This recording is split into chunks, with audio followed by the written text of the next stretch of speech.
قل هل يستوي الذين يعلمون والذين لا يعلمون إنما يتذكر أولو الألباب.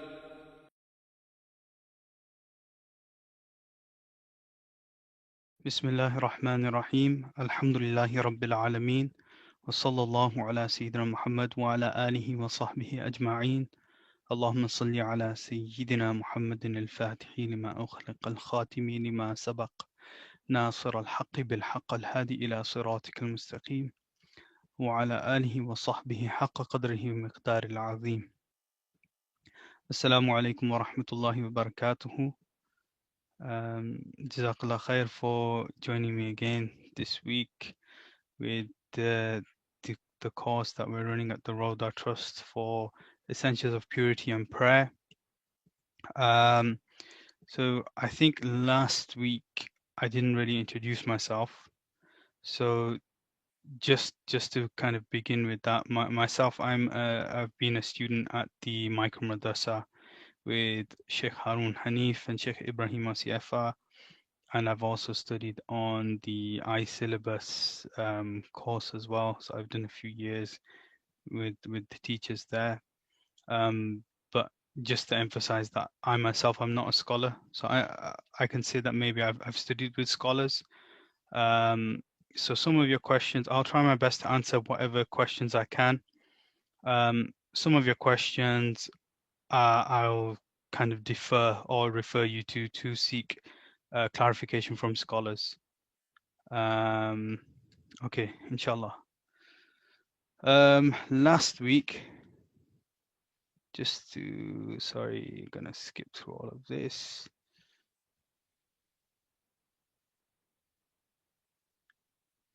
So last week we had a question on the minor sins. So I mentioned that the wudu acts as a forgiveness or cleanses one of the effects of the minor sins, and major sins are those that require tawbah. So this actually was something that I wasn't too sure on. Like, I could vaguely remember that there are some scholars who've written books with the major sins.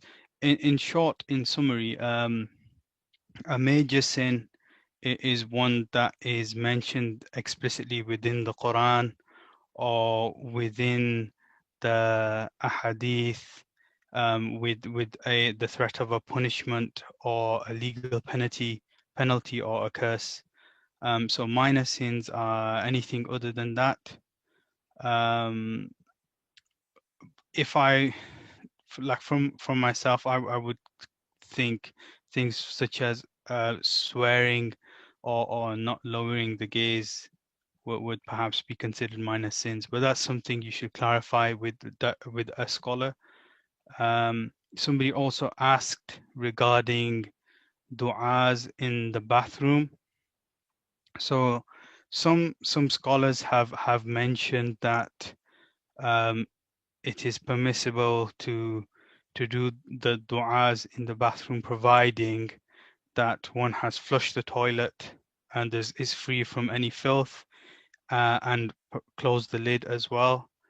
Other scholars have said that even despite that, it's preferable not to do du'as in the bathroom.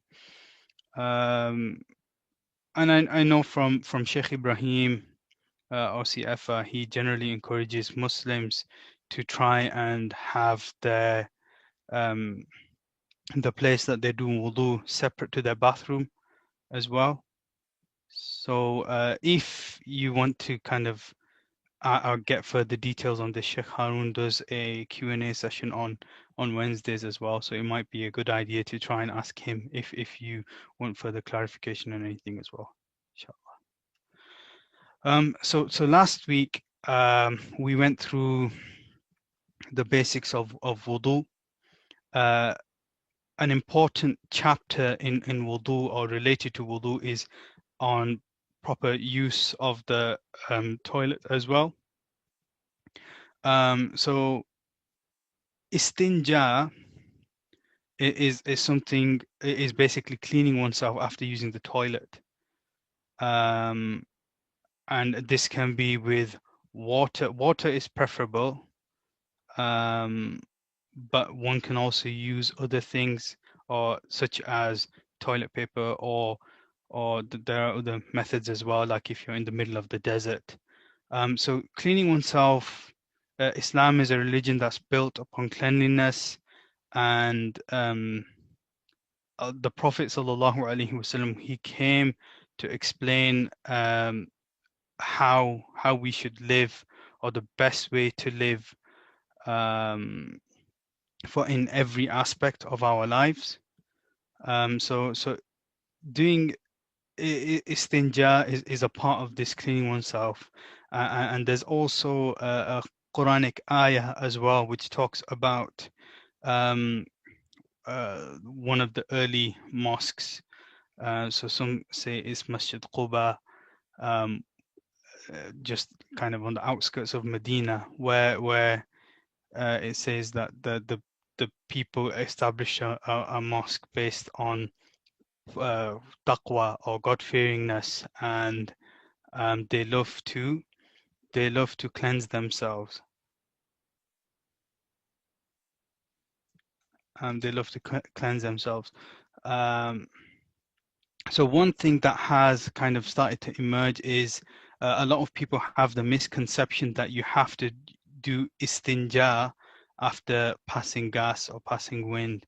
So this is an innovation, and it's considered wastage of water.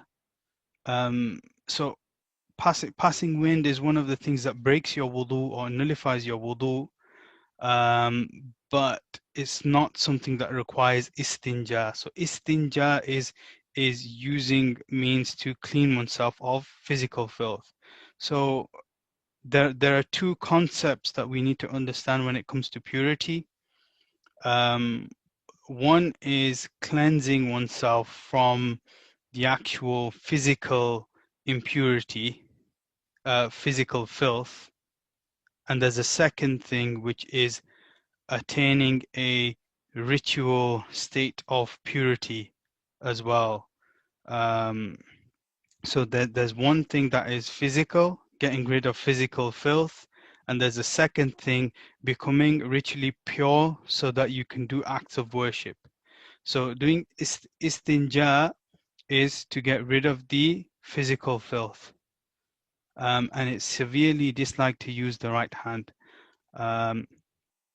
Forgive me if some of you might find this a bit basic. I'm just trying to make sure that I'm not leaving anyone behind in terms of their understanding of this. So particularly for men, there's something else called istibra. Istibra is basically clearing out one's urinary tract. This is particular for men, so women don't really need to worry about this thing. But after urinating, sometimes men will find that small drops of urine still persist and come out for maybe a few minutes after going to the toilet. So if you still have drops coming out and you're doing wudu, those drops are going to break your wudu. So what one should do is, before they do wudu, they need to make sure or feel quite confident that the drops have stopped coming out. Some of the methods that are mentioned by the scholars include walking, coughing, lying on one side, or gently squeezing the private part to try and get out any remaining drops of urine. So this is particularly important for men. Another thing is also to wait a few minutes, maybe 5 minutes, maybe 10 minutes, to ensure that your system has time to clear out the urine drops from inside. And you need to make sure that there's no traces of wetness. So what I would encourage everybody to do is to get to know their own bodies, and this is going to be something that you base on your own estimation of what you know about yourselves. So you can use things like tissue paper just to check for signs of wetness as well. So, but you should take these precautions and measures to ensure that there's no urine left inside. So you use your experience and estimation until you're sure and satisfied that no more drops will exit. But one shouldn't be excessive in this as well on the other side. So when it says gently squeezing the organ, that doesn't mean harming oneself as well. Inshallah. The various du'as that one can do. So if you take the opinion that you're not allowed to do the du'as in a toilet, or you prefer not to do the du'as within the bathroom, then one can say the du'a before entering the bathroom. So there's this famously narrated ones, Allahumma inni a'udhu bika min al-khubathi wal khaba'ith. So it's narrated that jinn and they congregate and congregate in areas of filth, and back in the time of the Sahaba and the Prophet sallallahu alaihi wasallam, they didn't have indoor toilets like we do have today, so they would have to go to on the outskirts of the kind of habitated area, the outskirts of the kind of main village or city or town, and there would be waste areas where people would congregate and not congregate, where people would go to basically go to the toilet. So those areas were said to be places where jinn would gather. So this is to seek protection from them. There's another dua as well. Bismillah, a'udhu billahi min al-rijs al-najis al-khabith al-mukhbith al-shaytan al-rajim. So it's the same general idea. You're seeking refuge from devils in the lavatory. So after one cleans oneself, these are two famously narrated du'as as well. Allahumma tahhir qalbi min al-nifaq wa hassin farji min al-fawahish. So, oh God, purify my heart from hypocrisy and protect my private parts from indecency. And غفرانك الحمد لله الذي أذهب عني ما يؤذيني وأبقى في ما ينفعني. So you're asking God for forgiveness. So the Prophet ﷺ was constantly in dhikr, in some type of dhikr. So can you imagine that even after going to the toilet, he's still in dhikr, some kind of dhikr. So he's asking for God's forgiveness for being in a period of time where he couldn't make dhikr. So whilst he was going to relieve himself, that's the one point where he wouldn't be making dhikr with the tongue outwardly. So he's seeking God's forgiveness for that kind of period of absence. Okay. So just to recap on wudu,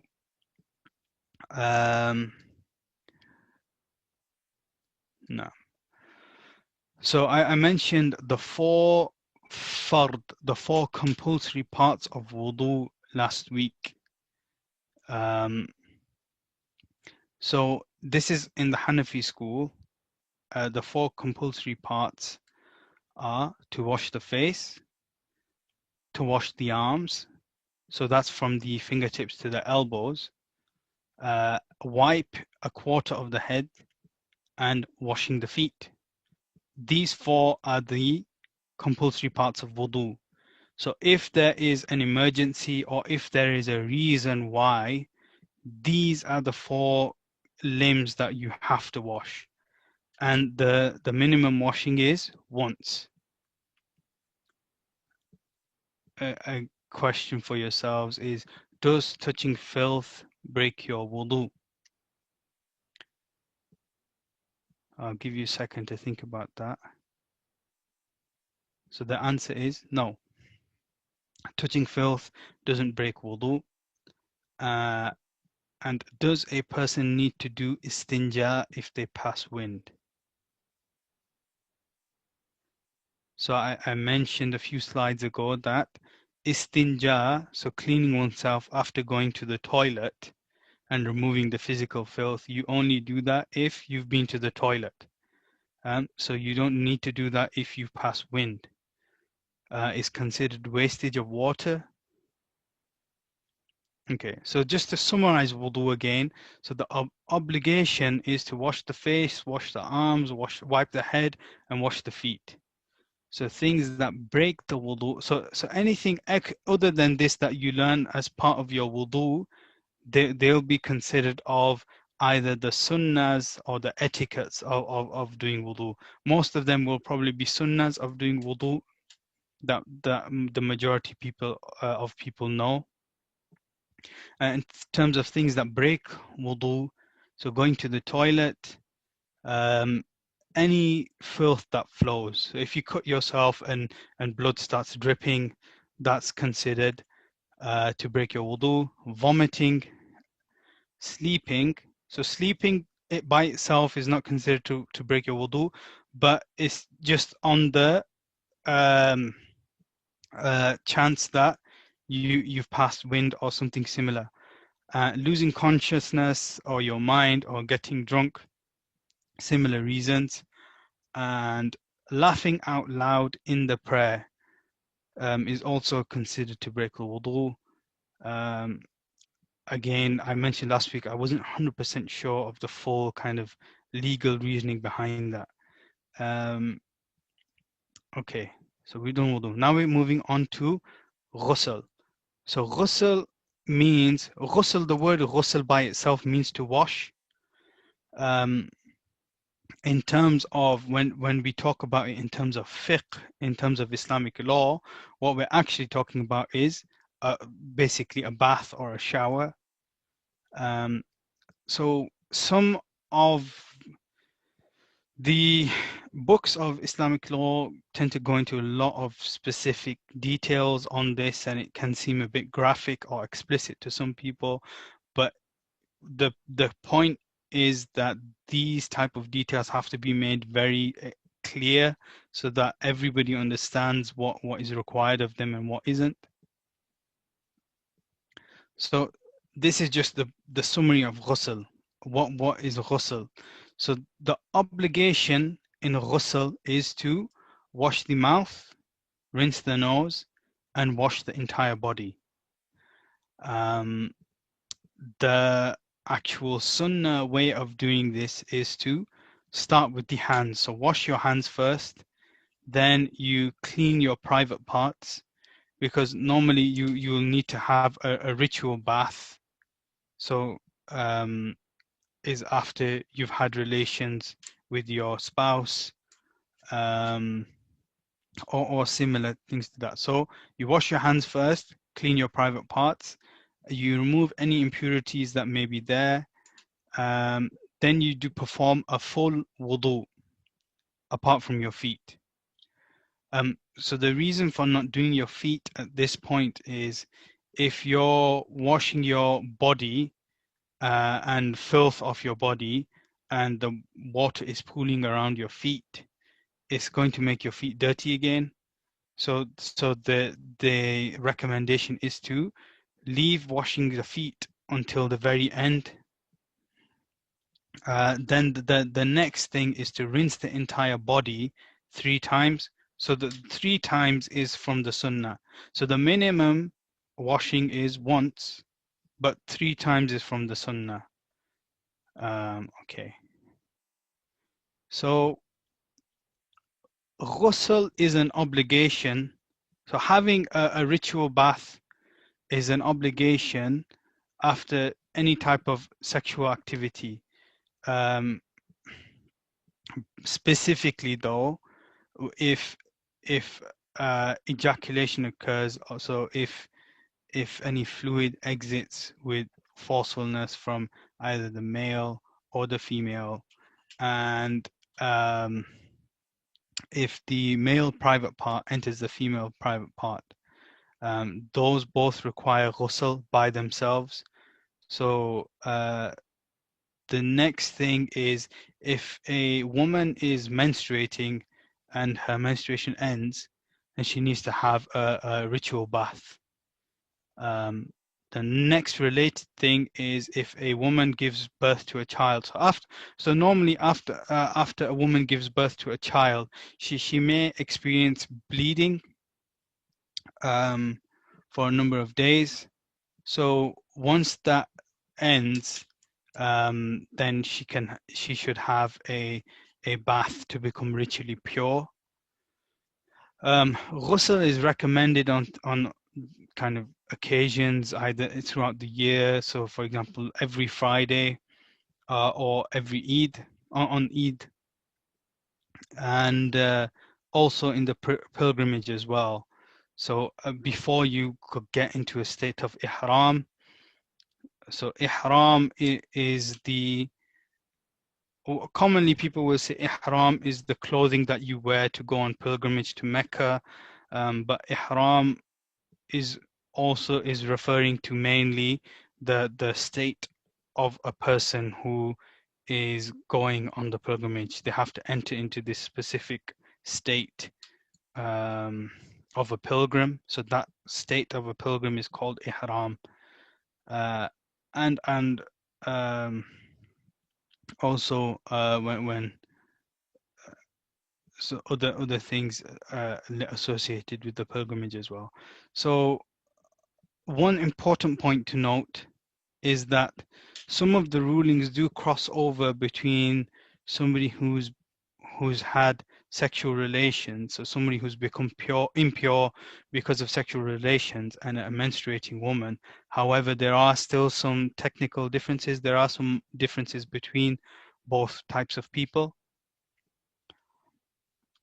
So the obligations, I'm just repeating some of these just to kind of drill in the what you have to remember and what is kind of nice to know or extra.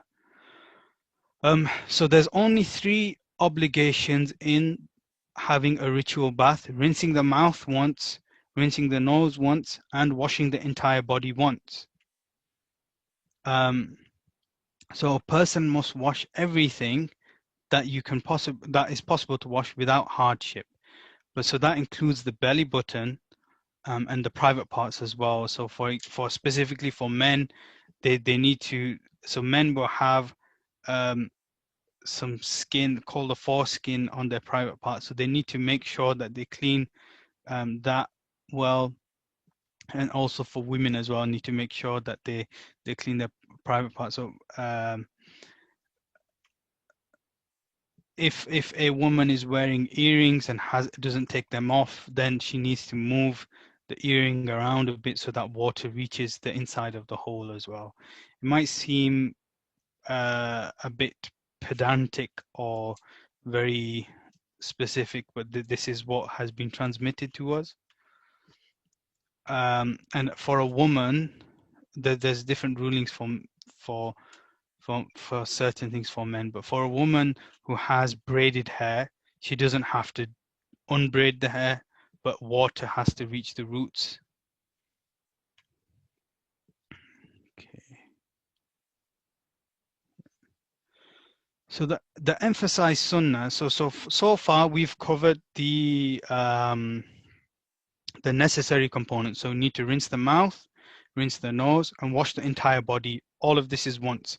So the emphasized sunnahs are to mention the name of Allah before uncovering or taking your clothes off, washing the hands until the wrists, washing one's private parts, washing any filth from the body, performing wudu first, pouring water over the entire body, so the head. So there's a specific recommended order. So pouring water over the head, then the right side, then the left side. That's considered one washing, because water has to cover the entire, whatever you're trying to wash, water has to reach the entire of that thing. So by you pouring water over your head, then your right side, then your left side, you're ensuring that water has reached your whole body. So that's considered one washing. So to do this 3 times is an emphasized sunnah as well. So having a bath or having a ritual bath so by ritual bath, what I'm trying to emphasize is this is different from just a shower that you're taking. Why? Because it's connected to legal rulings, and it's connected to being able to pray. So there's specific things that you have to do in this bath to be considered pure for worship. You could have a quick shower, and if you haven't made sure that you've washed all of your body, so maybe some people have showers and they don't wash their hair, that would not be considered to have met this criteria. To everybody who looks at you, you may seem nice and clean. However, with the sacred law and Islamic law, to be able to pray after you've had some sexual relations, or and the other thing is that the sexual relations are part of normal life of human beings as well. So we have to know, okay, what do we do once we've had sexual relations? How do we resume our worship of Allah subhanahu wa ta'ala? Because why? Worship of God is the central reason for our being here, and sexual relations or sexual activity is a part of normal human life. So you need to know how to move between states. So yeah, so one person may have a shower and not wash their hair. To everybody else, they may appear clean. However, that's not suitable for them to be able to pray. So in basic terms, if fluid is emitted from a person, or the male private part enters the female private part, either of those by themselves would require a bath. I've already mentioned the ending of menstruation or postnatal bleeding. It's recommended on Fridays and Eid and pilgrimage specific points in the pilgrimage as well. So entering into Ihram, the day of Arafah, entering Mecca, Medina, visiting the Prophet sallallahu alaihi wasallam. Okay, so for somebody who has either had sexual relations, or somebody who has had a wet dream. Even a wet dream, that this occurs usually to boys around the age of 12, 13. It's the sign of their becoming adults, or a lady has started menstruating and ended. So in these situations, a person is considered to be in major ritual impurity. So in this state, a person is forbidden from doing certain acts. So they're not allowed to do certain things. So this state in Arabic is called janaba. In Arabic is called janaba. Let me see if I can actually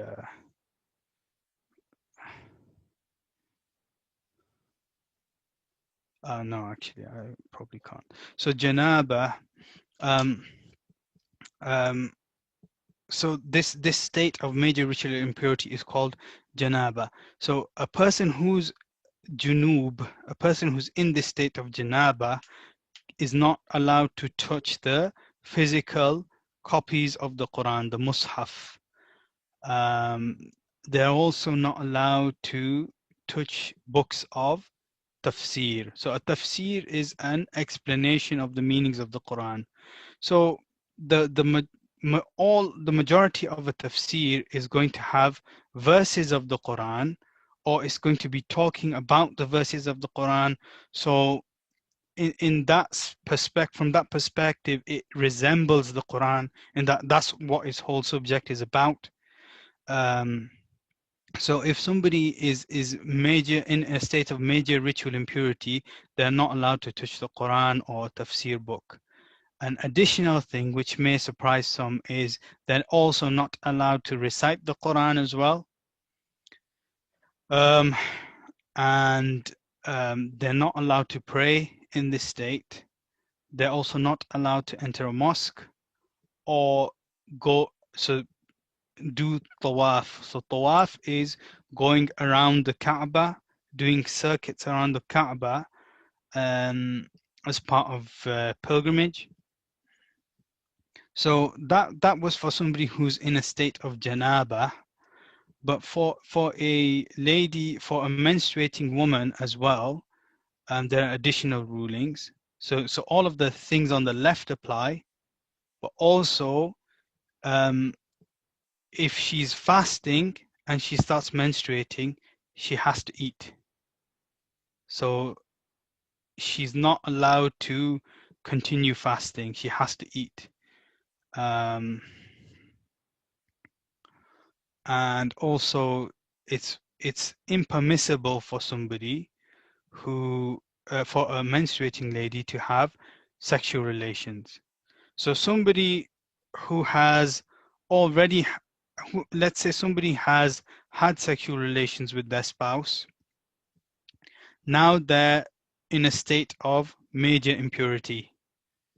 So the question is, can they have sexual relations again? Yes, they can. Because why? They became impure because of sexual relations and not because of anything else. So they're allowed to have sexual relations again. If but if a lady is menstruating though, she's not allowed to have relations. And connected to that is, it's impermissible for her spouse to touch the skin between her belly button and her knee, for out of fear, out of precaution, in case it might lead to something else as well. It's also impermissible for a man to divorce his wife while she's menstruating. Although people do silly things without learning about the rules, Islamic rules on that. A man is not allowed to divorce his wife when she's menstruating. If he does, it still counts, but he's sinful for doing that. So I think, yeah, we've explained that, okay, although both of them are in a major state of ritual impurity, there are some differences between someone who's in majorly impure because of something else and because of menstruation. Okay, so now we're going on to menstruation and related issues. This is very complex and is probably best taught by a lady to two ladies by a lady. So that is not me. I'll provide some of the kind of basic concepts, but I'm not going to be answering any questions on menstruation. So if anybody has any further questions on menstruation, I suggest that they seek a female scholar to go into those details. Okay, so menstruation is okay. So this is not being patronizing here. This is that there has to be an Islamic legal definition of everything. So this is not being patronizing to women. So menstruation is blood that exits from the uterus of a woman who's at least 9 lunar years old. So everything, and Islamically, when you're given an age range, is always to do with lunar years. Afwan, just bear with me 1 second.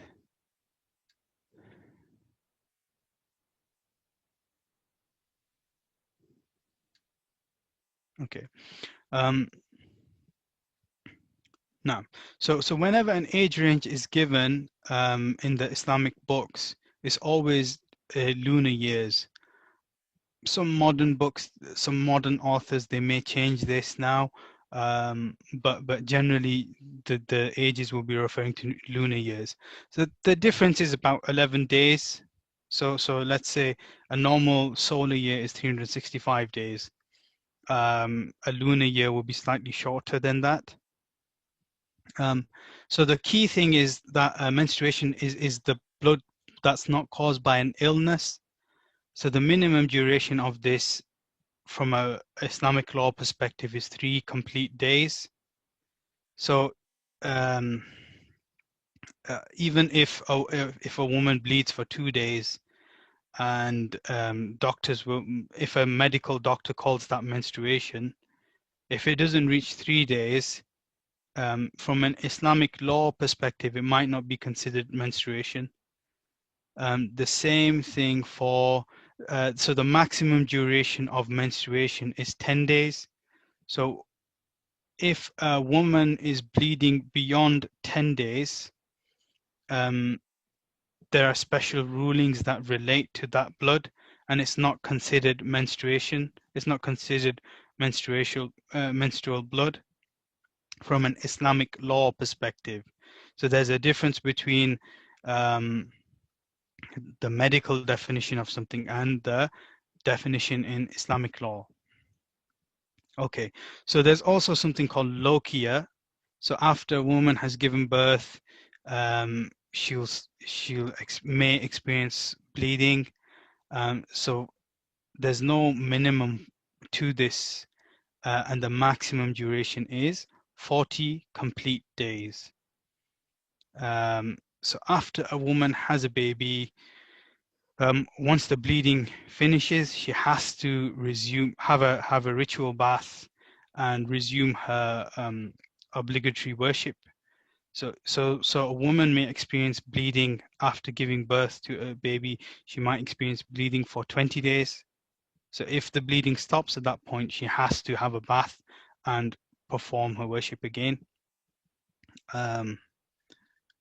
Okay. Next. So istihada is a an Arabic word for irregular bleeding. So what we've covered so far is menstruation, which is called hayd, and lokia or postnatal bleeding is called nifas, hayd, nifas, and there's something called istihada. So istihada is irregular bleeding. So this is any colored vaginal discharge that isn't considered to be menstruation. So it's not menses, and it's not postnatal bleeding. It's not lokia. So if a woman experiences istihada, she has to do her obligatory worship. So she has to fast in Ramadan. If she's in the middle of Ramadan, she has to start praying. All the prohibitions of menstruation are lifted. So there are special rules relating to how a woman in this state will do wudu. So irregular bleeding by itself does not require a ghusl. It doesn't require a ritual bath. So there's more specific rules on how a woman would do wudu covered in an excused person. Why? Because if she's experiencing kind of constant bleeding, it doesn't have to be a constant flow, but let's say drops every few minutes, let's say, then that blood normally, I told you before that any type of bleeding or blood that flows breaks your wudu. However, there's an exception in this particular case. Okay, so just to recap, the minimum menstrual period is 3 days. The maximum menstruation is 10 days. Practically, in real life, things aren't always that straightforward. So a woman might continue bleeding after the 10th day, but from an Islamic legal perspective, from a law perspective, it's not considered menstruation. Okay, so now there's something else which is called a period of purity. So between the times that a lady will bleed, so she may let's say she bleeds for the first 10 days of the month, then and she bleeds in the first 10 days of the next month. So that period of time between bloods is a period of purity where she's not seeing any blood. So the minimum for that is considered 15 days from an Islamic legal perspective. And there's no maximum period of purity. So let's say if a lady stops seeing blood, and it can go on for years, she hasn't seen blood, there's no maximum to the period of purity. So she would be just as another person who's not menstruating. So she would still have to worship and fast, etc. So as soon as a woman's menstruation ends, if a woman has time to have a bath and pray, she has to do so. So she can't wait a few prayer times just to wait and see. So just to refresh, we've covered this already, I know that, but so a woman who's menstruating or is experiencing bleeding after birth, giving birth, is not allowed to pray, is not allowed to fast,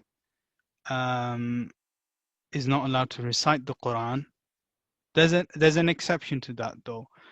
She's not allowed to touch the physical mushaf, the physical copy of the Quran. She's not allowed to enter the masjid. She can't make tawaf around the Kaaba. A man is not allowed to divorce his wife while she's menstruating, and it's not permissible for a husband and wife to have intercourse while she's menstruating, and also for him to touch the skin between her belly button and her knee. So the exception, I mentioned that there's an exception to reciting the Quran.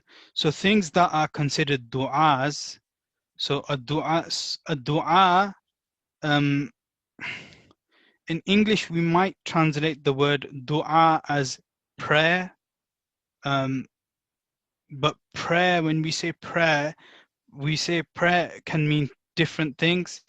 So one type of prayer is where you're asking Allah subhanahu wa ta'ala, when you're asking God for something, you're okay. So that's one type of prayer, which I would call a du'a in Arabic. So another word for this is supplication. There's another type of prayer, which is where you're not asking God for anything, but is ritual worship. So where you're worshipping God. So this in Arabic has another term, salah. In Persian or in Urdu, you might call it namaz. There are certain verses of the Quran or chapters of the Quran, like Surah Falaq. So the chapter of the daybreak or the dawn, and Surah An-Nas. So the chapter called Mankind. These two chapters are, people will recite them for protection. So those are considered, people will recite them as a prayer for protection. So as a supplication for protection. So a woman who's menstruating can recite those types of verses, but they're very specific. And most of these rulings will also apply to a man or a woman who is in a state of impurity for another reason, for whatever reason. Okay. So the key here though for a lady is to understand, have 15 complete days passed where you haven't seen any blood? Is the bleeding over 3 days? over 3 complete days? Is the bleeding less than 10 complete days? So if you've answered no to any of these questions, you need to seek further help from somebody else. And it's very, very, very important for women to record the dates and times of when bleeding starts and ends, including spots of blood as well. So it's not possible for someone to continue to bleed without undergoing serious harm, to continue to bleed continuously for days and days and days, as in without stop, like a tap in the bath. So bleeding will come in stints and will come in spots. So it's very, very important. So in Islamic law, there's a woman, there's a case, there's a case example which is told to all students of knowledge, that there's something called a confused woman. So what this is, a lady who is confused about her menstruation herself, and also confuses the Islamic scholar as well, because she hasn't recorded her dates and times of bleeding. When she's asking Islamic scholar for a ruling, he can't give a direct answer. Why? Because he can't calculate when her period is and when it isn't. So it's really, really important for all women. And so whether you're a lady, it's important for you yourself to record this, record your dates and times. If you're if you're a man yourself, make sure that you convey this to the ladies in your family as well, and everyone in your care as well, that it's important for ladies to record their bleeding. And because the rulings go back to something called habits, I'm not going to go into more detail in that. Any ladies who want to learn more need to find a suitably qualified female scholar.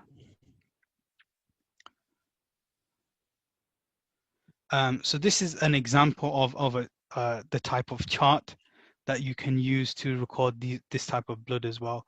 So actually, you can see as well, it's important for a man to know that he's not, for example, he's not allowed to approach his wife for sexual relations if she's in a state of menstruation. So this knowledge, although is focused heavily on the ladies, is equally important for a man to know a lot of this information as well, and also that he's not allowed to give his wife a divorce during that time. Okay, so I mentioned earlier that a woman who is experiencing this thing called istihada, this irregular bleeding, which is not considered menstruation from an Islamic legal perspective, and what that is based on timings and number of days, would have to follow the rules of someone called ma'zur. Ma'zur, udhr in Arabic means excuse. So ma'zur is somebody who has an excuse. So Islam, the Islamic law has facility for pretty much any situation you can think of. The law has facility to make it easy for you to worship God, depending on your state and your situation. There's a lot of flexibility in the law for various people. So like even elderly people, or it's incumbent upon you. So everyone should try and learn, or keep learning, keep aspiring to learn more. Why? Because the rules will make, or this knowledge will make life a lot easier for you. So an excused person, someone who is ma'zur, someone who has an excuse, an udhr, someone is somebody who's constantly losing their wudu. So this could be an elderly person who has urinary incontinence, so they can't stop the small drops of urine from coming out. Or it could be somebody who has a wound that continuously bleeds. It could be some type of illness that leads to one breaking the wudu. Someone could have a gastric problem, etc. So, or it can also include irregular bleeding. So the basic ruling for this is you do wudu for every prayer, and you can do as much worship as you want until the end of that particular prayer time. But there are specific conditions linked to this. So in order for one to become an excuse person, the excuse has to be established. So what that means is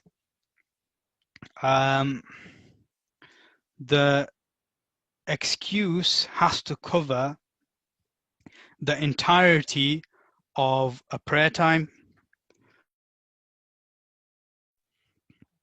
So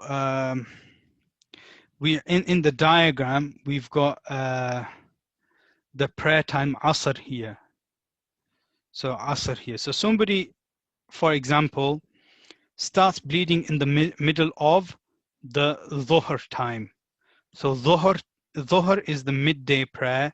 Somebody starts bleeding, has a nosebleed that doesn't stop, and it just keeps every now and then it keeps dripping. So this person doesn't have enough time to go do wudu, come back, pray, and finish their prayer before their nose starts bleeding again. Okay? So their nose starts bleeding. They don't have enough. So every time they go to do wudu and they come back, their nose is, after they finish their wudu, they've come back and their nose is bleeding again. Or he's gone to do wudu, he's come back, he's in the middle of the prayer and his nose has started bleeding again. So this started in Dhuhr. Okay? This started in Dhuhr. So during Dhuhr, he doesn't know that this excuse will continue throughout the prayer time. It may be at some point that this stops and he can actually catch the prayer in Dhuhr time. Once it goes, so once he gets to the end of this prayer time, if it's still happening,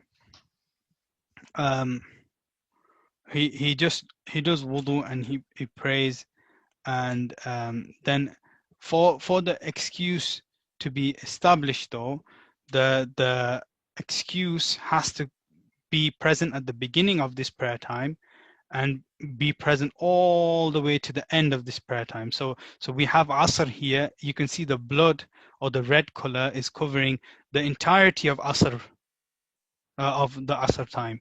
So once this blood has covered the entirety of Asr time, so every time he keeps going to do wudu and tries to pray, his nose is bleeding or bleeds. Now his excuse is considered established at the end of Asr. At the end of Asr, he's considered to have established an excuse. So for every prayer after that, as long as this excuse happens once, at least once, he's still considered to have this excuse. So for in Maghrib time, this nose bleeding doesn't have to occur for the whole prayer.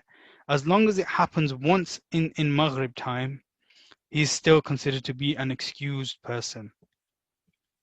What that means is, regardless of his nose bleeding, he can go to wudu, he can come back, pray, even if his nose bleeds during the prayer, and he can read as much Quran with that one wudu until the end of Maghrib. Once the end of Maghrib happens, then his wudu is considered to be broken.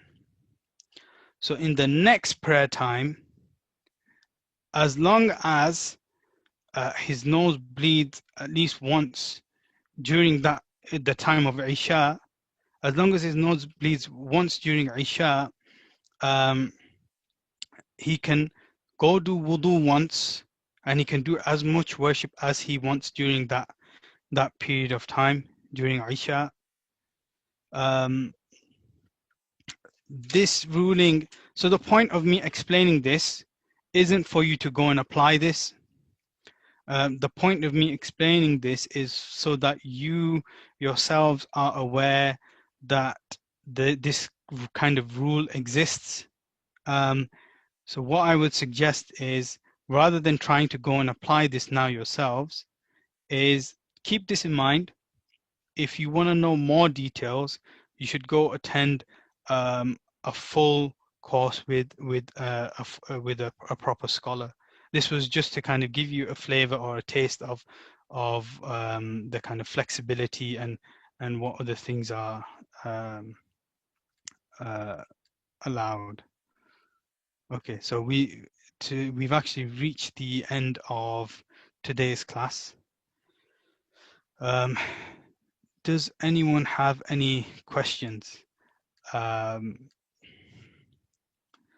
Just briefly.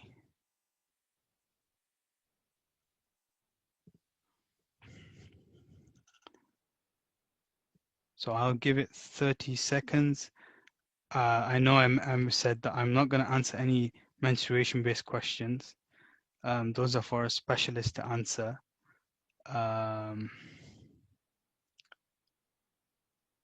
Okay, alhamdulillah. I don't think we have any questions. So I'm going to end here. سبحانك اللهم وبحمدك أشهد أن لا إله إلا أنت أستغفرك وأتوب إليك.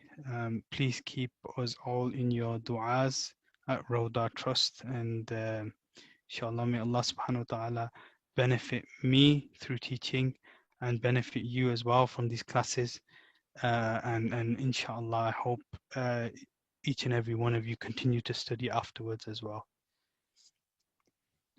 جزاكم الله خيرا. السلام عليكم ورحمة الله.